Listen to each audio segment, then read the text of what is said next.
Sorry for the dark tone, but some stories are best told in shade, as it were. So when I was young, I asked Uncle Ong, after I met Jen Jen, why there were monkey people here in America. His answer to me was that this is where Hanuman's army lived.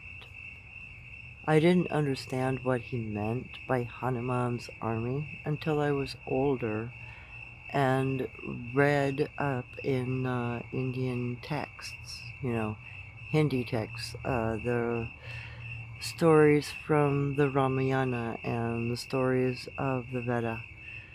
They, to me, seem more like accounts of, primordial history and ledgers of encounters describing cryptid people.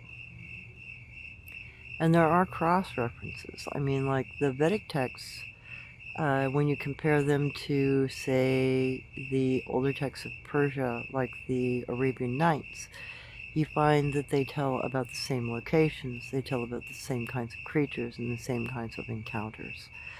To me, that indicates there is some sort of ancient connection, knowledge-wise. And I am on a roadside going home, so you are going to hear a vehicle go by. And yeah, haha, hi. So, to me, especially when you think about like the Nazca emblems and the trident.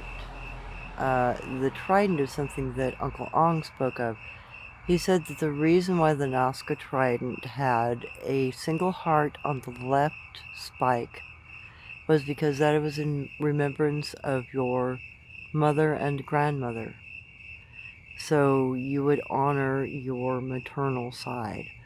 And then on the right, the two hearts that are represented on the Nazca trident was for your direct mother and your direct child, so your genetic carry-on. So those are elements also in part of their legal system, because they do have laws, they do have punishments for criminal activity. If you are attacked as an individual of a cryptid society by a species that is unfriendly, say a dogman or a gugway, there is retribution, there is legal recourse within their society for those actions. I was involved in such a thing as a child with Jen Jen, because while she was there, she was attacked by a gugway that came to our property. I will tell you a little more about that later, but I just wanted to say, maybe we are not thinking about this, in a rational perspective. I think we consider our interactions more mythologically. And I think that deters our ability to think logically and to reason through what kind of an indigenous creature these people or critters, I don't know, might be. I think we're selling ourselves short. And I think that is due to the fact that we believe the childlike mythology that we've heard. That they are vicious werewolves in the case of dogmen. That they are